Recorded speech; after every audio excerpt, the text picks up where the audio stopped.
ASEAN leaders are divided over the Rohingya crisis in Myanmar as they begin a series of virtual meetings.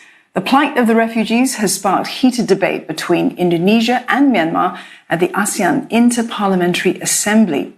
Tungo with this report. ASEAN lawmakers failed yet again to reach a consensus on whether to include the Rohingya crisis in a draft resolution for the Assembly, an issue that Indonesia has pushed for in recent years. The draft included 2 paragraphs on ASEAN playing an enhanced role in supporting Myanmar on the Rohingya issue, including facilitating the repatriation process for refugees. Myanmar objected to these paragraphs, prompting Vietnam, this year's ASEAN chair, to suggest a 24-hour recess for all sides to reach a unified stance. But Rakhine State issue, it is entirely our internal affairs. Rakhine State doesn't share any border with any ASEAN countries. So we'd like to see that those OP 9 and 10 or OP 8 and 9 formally should be dropped altogether in one sitting. Not necessary to wait tomorrow. Yeah, we don't think it's necessary. It's not good enough to wait for another 24 hours. Let's do it together right now. Myanmar's representative said its people would see any mention of the Rohingya issue in the resolution as intervention in the country's domestic affairs. Our position in this resolution is, if we can maintain the operative paragraphs 9 and 10, then Indonesia will agree with this resolution.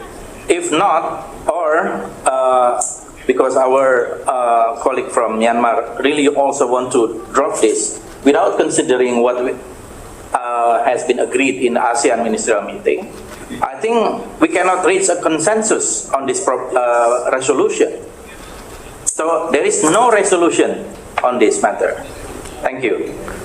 The session, live-streamed for the press, provides a rare inside look into challenges for ASEAN diplomacy when it comes to thorny issues in the region. Myanmar and Indonesia, at the end of the session, made clear their opposing stance once more. In the region, hopefully by tomorrow we can work out something. Mr. Chair. Yes. I don't think you get what is the stage of our discussion. Our colleague from Myanmar doesn't want to have this operative paragraphs 9, 10, and on the other side, from Indonesia, also we want to maintain these paragraphs. So I think we should discuss this, and then if there is no consensus, there is no resolution. I think that should be our rules and regulation. We should obey our statutes. Yes. If until tomorrow there is no consensus on this issue, no resolution would be adopted. Okay. Thank you. Yes. Vietnam says it will continue to work towards a resolution from all sides. Well, another thorny topic for ASEAN is maritime disputes in the South China Sea. ASEAN's top diplomats have been holding talks with regional partners, including China. Tung joins us live for more on this story. Tung, good evening. Diplomats have had several rounds of talks now. Have there been any major outcomes? Well, a major outcome from the meetings today of ASEAN ministers and the foreign ministers of ASEAN's partner is the renewed commitment of the ministers to maintain and promote the unity and consensus and the centrality of ASEAN given the fast-changing global and regional environment. And the COVID-19 has been a dominating theme on the discussion. The ministers agreed to strengthen their joint collective efforts to respond to COVID-19, to mitigate the negative impact of COVID-19, as well as to put regional economies on the path towards a recovery process. ASEAN in recent months have been working on such a plan, but the ministers today discussed such a plan in more detail. But at the moment, we do not know much of the details. But the ministers also continue to commit to keep their market open, to maintain the flow of essential goods and services, to refrain themselves from creating further barriers to trade, as well as to address their non-barrier tariff issues. And the ministers also renewed their commitment toward the goal of signing the regional comprehensive economic partnership by the end of this year as a way to boost business confidence and to boost the recovery process as well. And also the efforts are underway in order to enhance and upgrade the existing ASEAN +1 free trade agreements, and also ASEAN are engaging with potential partners for further free trade agreements as well. Tum, how have escalating US-China tensions impacted the talks so far?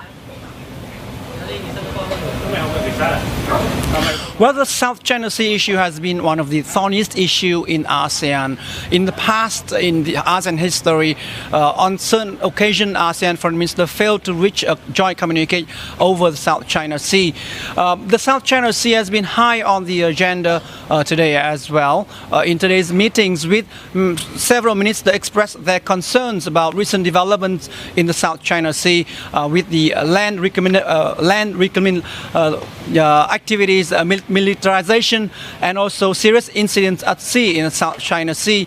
But the ministers also emphasized the importance of the freedom of navigation in and overflight in the South China Sea, and the minister called on all parties toward self-restraint and exercise non-militarization policies to create a conducive environment for the talks on the code of conduct between ASEAN and China on the South China Sea. And that talk has been delayed for some time since October last year due to the impact of COVID-19.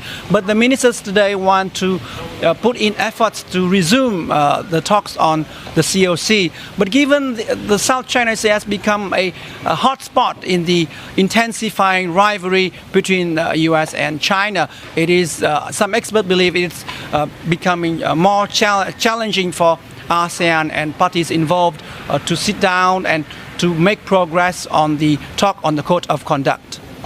Thanks for that update. Tungno speaking to us from Hanoi.